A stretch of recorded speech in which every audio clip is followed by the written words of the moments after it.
In the summer of 1863, two men stood on a Pennsylvania ridge and stared at the same impossible hill. One saw glory waiting just beyond the crest. The other saw nothing but graves waiting to be filled. Robert E. Lee, the gray-bearded commander whose name already carried the hush of legend across the South, believed the moment had come to shatter the Union Army once and for all.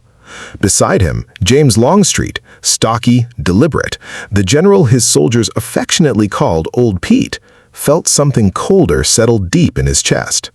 He had fought under Lee for more than a year now. He had earned the quiet nickname of the staff in Lee's right hand. Yet in that single afternoon, he would watch his commander order an assault that Longstreet was certain would end in disaster. He said as much, quietly at first, then with growing urgency. Lee listened, his face calm as always, but his mind already fixed on the attack. 15,000 men stepped off into the guns anyway. When the smoke finally cleared over those Pennsylvania fields, Longstreet's prediction had come horribly true. Pickett's charge had been broken before it even reached the stone wall, and in the years that followed, that single disagreement would fracture the memory of both men in ways neither could have imagined. Lee became the marble saint of the lost cause, untouchable, almost divine in the eyes of a defeated South. Longstreet became the scapegoat, the man who supposedly betrayed the Confederacy by daring to question the general everyone else insisted could do no wrong. His loyalty during the war was rewritten as sulkiness. His honest counsel was twisted into disloyalty. His very name became a byword for hesitation and defeat. But what did James Longstreet actually think of Robert E. Lee? Not the polite version he offered in public while the guns were still firing, not the version his post-war enemies twisted to serve their own myths, but the honest, complicated truth that emerges from his private letters, his battlefield reports, his memoir he finally published when he was an old man with nothing left to lose and everything to set straight. It is a story of deep professional respect, genuine personal affection, and a growing conviction that Lee, for all his brilliance and character, was still only human, flawed in ways that cost thousands of young lives, and perhaps the Confederacy itself. Longstreet never stopped admiring the man, but he could not, in the end, endorse the legend that Lee had been infallible. James Longstreet was 39 years old when Lee took command of the Army of Northern Virginia in June 1862.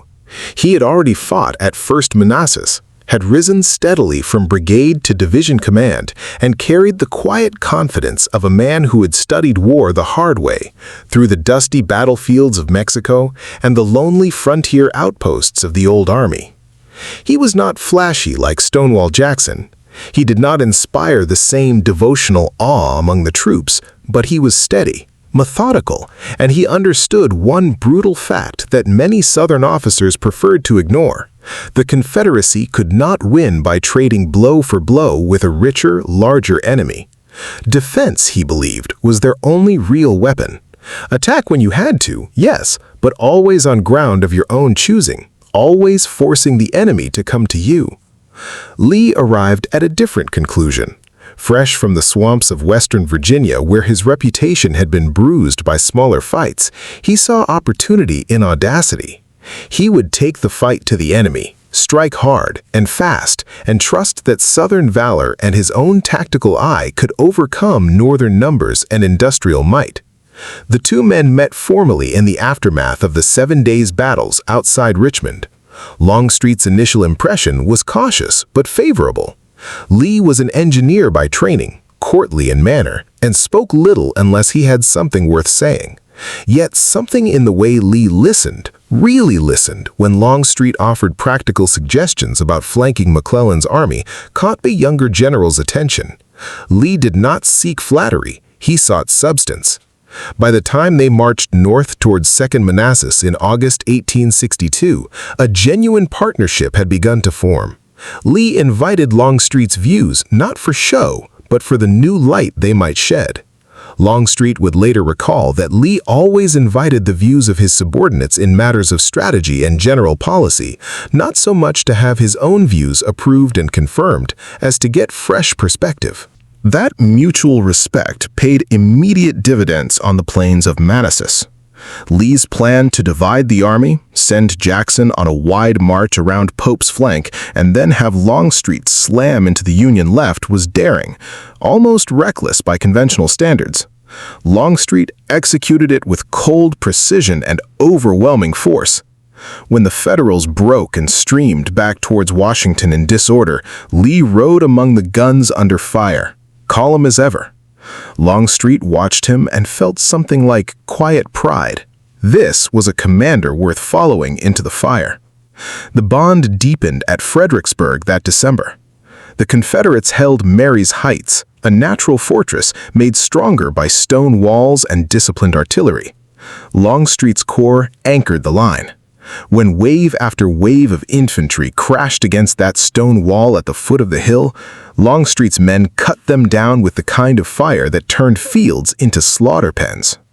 Lee, observing from a nearby hill, turned to Longstreet and spoke the words that would echo through Southern memory for generations. "It is well that war is so terrible, or we should grow too fond of it." Longstreet did not record the quote himself, but he never disputed it. What he did record was his own grim satisfaction that day. The defensive ground had done its work perfectly. The enemy had been forced to come to them on their terms. This, he believed with all his soldier's heart, was exactly how the war should be fought if the South hoped to survive. Chancellorsville in May 1863 tested that conviction to its limit. Jackson's famous flank march and the stunning Confederate victory came at the terrible cost of Jackson himself, shot by his own men in the gathering dusk. With Stonewall gone, Lee turned more than ever to Longstreet for counsel. The two men spent the weeks afterward talking strategy almost daily, often late into the night around campfires or in Lee's headquarters tent. They agreed, Longstreet later insisted in his writings, on the ruling idea of the coming campaign. Avoid pitched battle on northern soil if possible, maneuver so that the enemy would have to attack them on ground of their own choosing. The South could not afford another Malvern Hill or another Fredericksburg from the wrong side of the guns. Victories like those at Second Manassas and Chancellorsville were consuming the Confederacy, Longstreet argued, even as they seemed to glorify it. They had discussed this at length, and Lee had seemed to understand. Yet, when the Army of Northern Virginia crossed the Potomac in June 1863, something fundamental shifted in Lee's thinking. The invasion was meant to relieve pressure on Virginia, feed the army on northern farms, and perhaps force a peace on northern soil. But Lee's cavalry under Stuart had ridden off on a raid, leaving the army blind to Federal movements. When the first clashes erupted west of Gettysburg on July 1st, Lee found himself committed to battle on ground not of his choosing, with his forces scattered and his plan already bending under pressure. Longstreet arrived on the field that evening and studied the Federal position on the high ground south of town with the careful eye of a man who had spent his life reading terrain. He saw what Lee, in the heat of the moment, seemed not to see. A strong defensive line anchored on Cemetery Hill and Little Round Top, difficult to flank, nearly impossible to carry by direct assault without catastrophic loss. The argument that followed has become the stuff of endless debate among historians and veterans alike. Longstreet urged a wide swing around the Union left, placing the Confederates between Meade's army and Washington, forcing the Federals to attack or retreat on terms favorable to the South. Lee listened, then shook his head. "If the enemy is there tomorrow," he said quietly but firmly, "we must strike him." Longstreet pressed again the next morning. He wanted the army to slip south, find better ground, fight the kind of defensive battle they had always agreed offered the best chance. Lee's mind was made up. The attack would go forward on the second day against the Union left. Longstreet obeyed the order, as he always did, but the reluctance showed in every careful step. His corps moved deliberately into position, not from disobedience, as his critics would later claim in the bitter years after the war, but because the ground was unfamiliar, the roads clogged with wagons and wounded, and his scouts had to feel their way forward under the eyes of the enemy. When the assault finally crashed against Little Round Top and the Peach Orchard late that afternoon, it achieved some local success, but at fearful cost. Longstreet watched his men die in the rocks and wheat fields and felt the same cold certainty he had felt the day before. This was not the plan they had discussed back in Virginia. This was Lee, excited and off balance by the unexpected fight, pressing an offensive that the numbers and the ground simply would not support. The third day brought the final rupture in their strategic understanding. Lee had decided on a grand assault straight up the middle, 15,000 men across open fields against a fortified Union center that had had all night to dig in and bring up reserves. Longstreet rode to Lee's headquarters that morning and spoke with a bluntness few others in the army dared. "No 15,000 men ever arrayed for battle can take that position," he said. He repeated it more than once, his voice thick with the weight of what he saw coming. Lee's reply was calm but final. The attack would proceed. Longstreet, fighting back emotion, told his artillery chief, Edward Porter Alexander, "I don't want to make this attack. I believe it will fail. I would not make it even now, but that General Lee has ordered it and expect." Longstreet watched the long gray lines disappear into smoke and fire. When the survivors staggered back, broken and bleeding, he rode among them, tears in his eyes, trying to rally the shattered regiments and give them some shred of hope. Later that night, alone with his thoughts, in the quiet after the guns fell silent, he wrote a private letter to his uncle in Georgia. The words carry both loyalty and quiet resignation. "General Lee chose the plan adopted," he said simply, "and he is the person appointed to choose and to order. I consider it a part of my duty to express my views to the commanding general. If he approves and adopts them, it is well. If he does not, it is my duty to adopt his views and to execute his orders as faithfully as if they were my own." The Army of Northern Virginia retreated across the Potomac in the days that followed. Lee never publicly criticized Longstreet. In fact, in his official report, he praised the First Corps commander for his steadiness under fire. Privately, however, the relationship had cooled, even if the affection remained. Longstreet continued to serve with distinction through the brutal fighting in the wilderness, at Spotsylvania, and in the trenches around Petersburg. At the end, in the Appomattox lines, it was Longstreet's corps that formed the final defensive arc while Lee rode forward to meet Grant.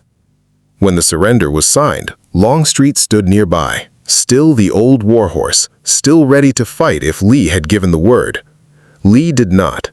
Instead, as he rode back through the lines, he paused near Longstreet and said, with the old warmth still in his voice, "Captain, I am going to put my old warhorse under your charge." The personal bond had survived the war, even if the strategic differences had not. But the real reckoning came later, in the hard light of defeat and the even harder light of Reconstruction. In the years after Appomattox, the South needed heroes more than it needed truth. Robert E. Lee, who accepted defeat with quiet dignity and spent his final years at Washington College trying to bind the nation's wounds, became more than a general. He became a symbol, noble, flawless, the embodiment of a lost cause that had been noble too. Any suggestion that Lee had made mistakes, especially at Gettysburg, threatened that myth. And Longstreet, of all people, began to make those suggestions publicly. He had his reasons, and they went deeper than personal defense. After the war, he had chosen reconciliation. He joined the Republican Party, supported his old West Point friend Ulysses S. Grant, and urged the South to accept the new political reality, including black suffrage under the Reconstruction Acts. In the eyes of many white Southerners, that was treason enough. When Jubal Early and other guardians of the lost cause began pointing fingers at Longstreet for the defeat at Gettysburg, claiming he had been slow, sulky, even disloyal, Longstreet fought back the only way he knew it, with the truth as he remembered it and the record as he had lived it. In 1896, at the age of 75, he published his memoirs, From Manassas to Appomattox. The book is not a hatchet job on Lee. Longstreet praises Lee's courage, his courtesy, his ability to inspire men under the most terrible conditions. He calls Second Manassas Lee's finest tactical achievement, a model of daring and coordination. But on Gettysburg, he is unsparing in his assessment. He quotes Lee's own post-war account of the battle, and then in a single devastating sentence dismisses it. This is disingenuous. Lee had claimed the plan never changed and that Longstreet had been ordered to attack at sunrise on the second day. Longstreet replied that no such order had ever reached him. He had scouted the ground himself and made his own dispositions based on what he saw. The responsibility, he insisted, lay with the commander who had chosen the ground and the timing. Even more pointedly, Longstreet described Lee on the afternoon of July 1 as excited and off his balance, a man who labored under that oppression until enough blood was shed to appease him. He argued that the entire campaign had violated the defensive strategy they had agreed upon before crossing the Potomac. The attacks had been made in detail, rather than in one coordinated blow. The result was predictable disaster. In a remarkable 1893 interview with a Washington Post correspondent while visiting the Antietam battlefield, Longstreet was even blunter. Asked about Lee's greatest weakness as a commander, he answered without hesitation. General Lee displayed his greatest weakness as a tactical commander at Gettysburg. The tactics at Gettysburg were weak and fatal to success.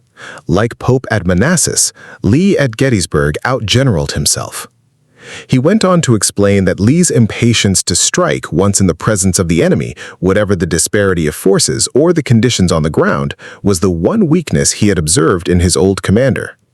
Of Lee's best battle, Longstreet said without qualification that it was Second Manassas, all things considered, the perfect blend of audacity and execution. But he was equally clear that the preliminary dispositions before Antietam had been among the worst Lee ever made. These were not the words of a bitter subordinate seeking revenge. They were the words of a man who had watched thousands of his soldiers die because, in his judgment, his commander had let hope and audacity override cold calculation. Longstreet never stopped admiring Lee the man, the Christian gentleman who had surrendered with honor, who had forbidden his soldiers from singing Dixie at Appomattox because the war was over and the time for bitterness had passed. But he could not, in the end, endorse the myth that Lee had been infallible on the battlefield. The backlash was immediate and vicious. Southern newspapers called Longstreet a traitor, a scalawag, a man who had sold his soul for a federal job and a place at the Republican table. Old comrades who had once toasted him at reunions now crossed the street to avoid him. His home burned in a fire that destroyed most of his personal papers. His wife died soon after. Yet, Longstreet never recanted. In private letters and later interviews, he continued to defend the record as he saw it. He had given Lee everything: loyalty, courage, the lives of his men. He would not give him the one thing history seemed to demand: silence in the face of uncomfortable facts. So what did James Longstreet really think of Robert E. Lee? He thought Lee was the finest soldier the South ever produced, a man of towering personal character whose example alone had held the Army of Northern Virginia together through 4 terrible years of war. He thought Lee's instinct for the offensive had won dazzling victories at Second Manassas and Chancellorsville that no other commander could have achieved. But he also thought that same instinct, when applied against prepared positions on Northern soil at Gettysburg, had been a fatal miscalculation born of excitement and overconfidence. He believed Lee had been human enough to become carried away by the moment, to press an attack when prudence and the agreed-upon strategy counseled otherwise, and to let Southern pride cloud his judgment on that third day. And he believed most painfully of all that the price of that miscalculation had been paid in the blood of boys who trusted them both with their lives. In the end, Longstreet's critique was not betrayal. It was the last honest service he could render to the man he had followed through fire and defeat. He refused to let Lee's memory become a lie that excused every mistake and blamed every failure on someone else. By speaking plainly in his memoirs and interviews, Longstreet preserved something more valuable than myth: the complicated, messy truth of 2 soldiers who had trusted each other with everything, except, perhaps, the final direction of the war they both loved and lost. The cameras have long since stopped rolling on those Pennsylvania fields. The cannon are silent now, and the grass has grown back over the scars. But if you stand on the ridge where Longstreet stood that July morning in 1863 and look across the open ground toward the angle, you can still feel the weight of the question he carried for the rest of his life. What if Lee had listened? What if the old warhorse had been allowed to fight the war the way he believed it had to be fought, defensively, methodically, forcing the enemy to bleed itself against Southern lines?